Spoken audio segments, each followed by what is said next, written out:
Thank you very much for tuning in to another terrifying tale from the Miskatonic. As always, if you like what we do, don't forget to hit subscribe so you never miss an upload. Also, feel free to join our community of over 10,000 horror fans and send me your own spooky stories and artwork. You might see your story animated just like some of our viewers have in the past. You can also check out our brand new merch line where you can buy creepy clothing, jewelry, home decor, and more. Links to all of these are in the description below. So, let's begin! Now settle in around the fire and let Professor Armitage tell you the story of the lost city of Iaru, thousands of years ago. Deep in Egypt's western desert, there was a great city called Iaru.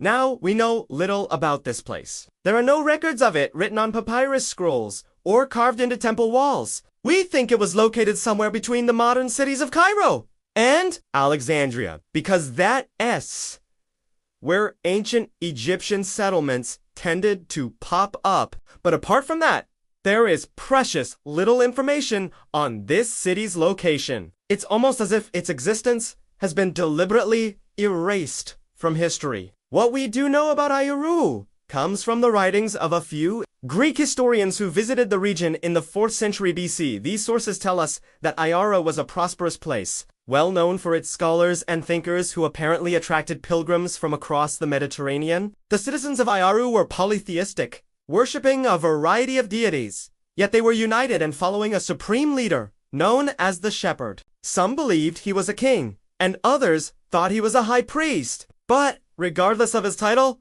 everyone in the city seemed to be bound by his teachings. Now, here's where things get strange. The sources tell us that the followers of the Shepherd worshipped a god whose name they would unutter. Even writing his name down was considered taboo and could bring nothing but bad luck to those who dared do it. All we know about him is that he resided in the underworld and demanded regular blood sacrifices. This was unheard of in Egyptian culture. Normally, gods were worshipped freely, with hymns, statues, and offerings. But here, these people worshipped their dark god in secret, hiding their rituals away from prying eyes. And to make matters worse, their religious practices made the Egyptians absolutely furious. Ra, Osiris, and Anubis were the most popular gods in Egypt at the time, but this foreign deity didn't even have a place among them. Imagine how an Egyptian would react to someone building a church dedicated to Satan, hiding it away in the middle of the desert. That's exactly how the people of Iaru worshipped their god. They built temples filled with idols and baubles from beyond the grave, places where they performed their unspeakable rites under the light of the moon. Their rituals must have been pretty gruesome because the priests were covered head to toe in protective amulets and wore long whips to keep the worshippers in line. Can you imagine? You step foot into the temple, and the first thing you see is a row of priests, drenched in blood, whipping people for being a second late to a sacrifice. It's enough to put anyone off their ritual. But the worst part was the sacrifices themselves. The worshippers offered prisoners and criminals, of course, but they also brought young, healthy men and women to the altar, ones who had done nothing wrong except follow the shepherd and please their unknown god. So it's no surprise that the Pharaohs sent an army to wipe the city off the face of the earth. According to Plutarch, the Egyptian ruler sent a large force of troops, perhaps 30,000 strong, to take the city. But when they arrived, the place looked deserted. No smoke rose from its chimneys, no sounds came from within its walls, and no movement could be seen behind its gates, though Plutarch makes it sound as if the entire city was abandoned. Other sources tell us that was not the case. The streets were likely deserted because the people hid in their homes until the danger had passed. But the pharaoh wasn't interested in taking prisoners.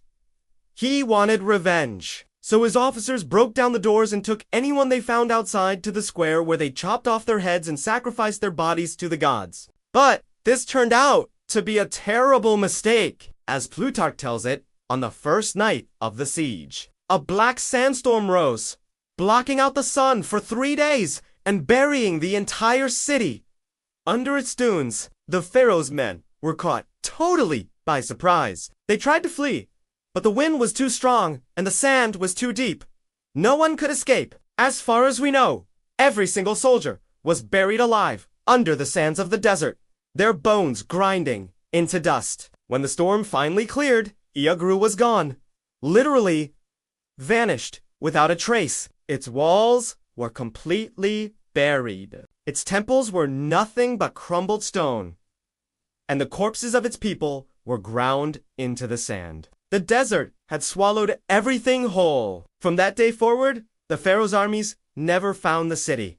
Its location was lost forever. Yet strangely, legends of Iaru lived on, carried by desert nomads, who told stories of a city cursed by a vengeful god. Some said that at night, travelers who strayed too far could hear drums echoing beneath the dunes. Others claimed to have seen stoned pillars rising briefly from the sands before sinking back into the earth. These legends persisted for centuries, but mainstream Egyptologists ignored them. They were simply too fantastical to be true. That was until 1922, only days after the discovery of Tutankhamun's tomb. Two British explorers were searching the western desert for a lost caravan route when they stumbled upon a strange ruin half buried in the dunes. They couldn't identify it, but it gave off an eerie vibe that suggested it was something special. So they decided to camp nearby and explore in the morning. That night, however, they were shaken by loud noises, like the sound of heavy footsteps coming from deep beneath the sands. One of the men wrote in his diary that it sounded like something massive was stirring beneath them. He described the sound as if a giant beast was stamping its feet before going back to sleep. In the morning, they returned to the ruin and found a number of clay tablets covered in hieroglyphics. The explorers couldn't read the text, but they knew this was a very old place. They decided to head back to Cairo to show their finds to Howard Carter, hoping he could shed some light on the mystery. But when they arrived in town, Carter was nowhere to be found. Turns out, he was busy excavating the tomb of the boy king.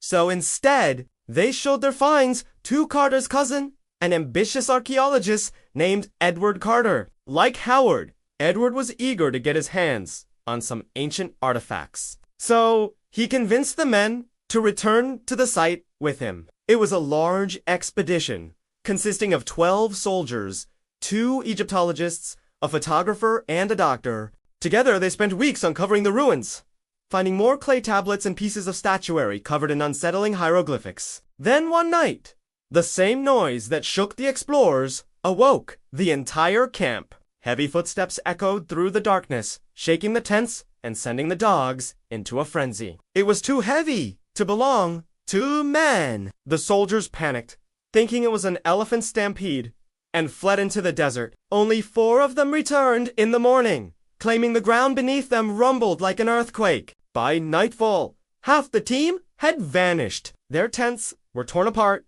their belongings thrown into the sand, and their footprints faded into the dunes. The Egyptologists were found wandering the desert in a daze, babbling incoherently about pillars of fire and a great shepherd. That night, Edward penned his final note in his small leather journal. "This is not a dead city," he wrote. "It is imprisoned beneath the sands, waiting for blood to rise again."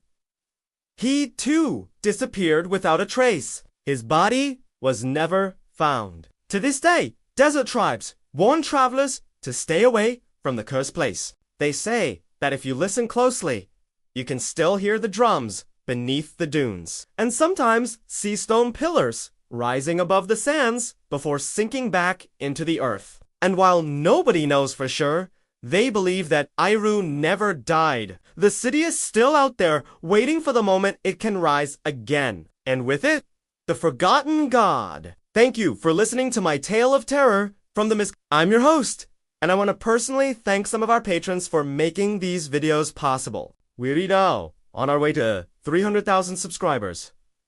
And I couldn't thank you guys enough for the love and support you've shown us over the years. Make sure to subscribe if you haven't already. Leave a like if you enjoyed this video. Check out some of our other stuff. Let us know what you think. Until next time, remember, some things are best left buried.